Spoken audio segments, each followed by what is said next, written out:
Halo Sobat Mata Militer Ngapak. Kali ini kita akan membahas sebuah kunjungan penting yang dilakukan oleh Kepala Staf Angkatan Laut, Laksamana TNI Dr. Muhammad Ali, ke Jepang pada tanggal 1 Oktober tahun 2025.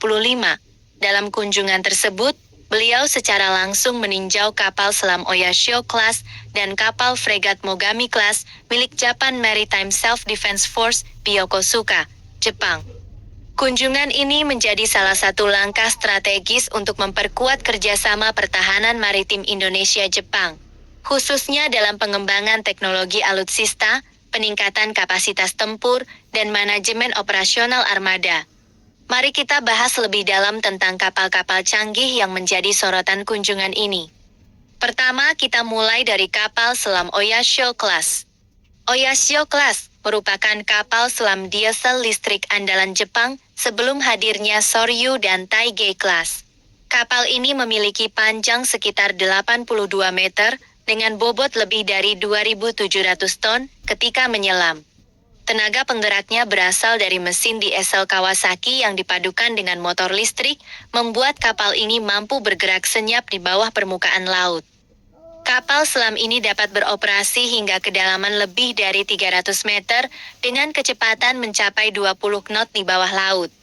Untuk persenjataan, Oyashio Class dipersenjatai dengan torpedo Type 89 kaliber 533 mm serta mampu meluncurkan rudal anti kapal. Dari sisi teknologi siluman, desain Oyashio sudah dirancang untuk mengurangi jejak akustik, sehingga sulit dideteksi sonar lawan. Bagi TNI AL, bertukar pengalaman dengan Jepang dalam pengoperasian kapal selam tentu menjadi hal yang sangat berharga, terutama untuk mendukung modernisasi armada bawah laut Indonesia. Selanjutnya, mari kita lihat fregat Mogami Class. Mogami Class adalah fregat generasi terbaru Jepang yang dirancang dengan kemampuan multi-mission. Artinya, kapal ini dapat melaksanakan berbagai misi sekaligus, mulai dari peperangan anti kapal selam, anti udara, anti permukaan, hingga peperangan elektronik. Fregat ini memiliki panjang sekitar 130 meter dengan bobot penuh mencapai 5.500 ton. Didukung oleh sistem mesin Kodak, Mogami mampu berlayar dengan kecepatan lebih dari 30 knot.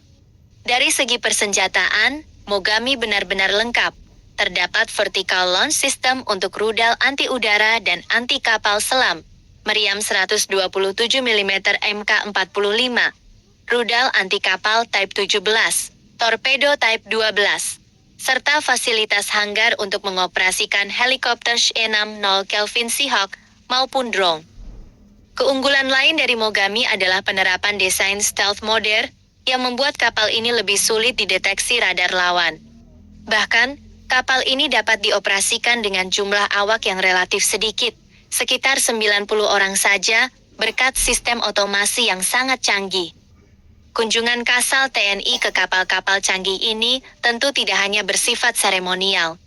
Ada makna strategis yang sangat penting. Dengan melihat langsung sistem senjata, manajemen awak, serta teknologi yang diterapkan Jepang, Indonesia bisa mendapatkan banyak pelajaran yang dapat diadaptasi untuk memperkuat kekuatan maritim kita. Apalagi saat ini, Indonesia juga sedang membangun fregat merah putih dan merencanakan pengadaan kapal selam baru. Pertukaran ilmu dengan Jepang bisa menjadi referensi penting, baik dalam hal desain, integrasi sistem senjata, maupun pemanfaatan teknologi otomasi.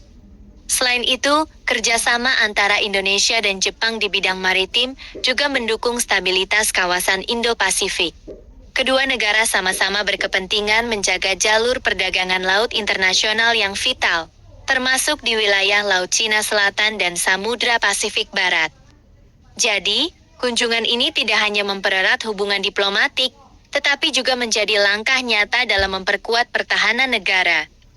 Sobat Mata Militer Ngapak, itulah tadi pembahasan tentang kunjungan Kasal TNI ke kapal selam Oyashio Class dan fregat Mogami Class di Jepang. Kunjungan ini menjadi momentum penting dalam memperkuat kerjasama pertahanan, sekaligus membuka jalan bagi peningkatan kemampuan TNI Angkatan Laut di masa depan. Menurut kalian, Apakah Indonesia sebaiknya menjalin kerjasama lebih intensif dengan Jepang dalam hal pengembangan kapal selam dan fregat modern? Silakan tulis pendapat kalian di kolom komentar.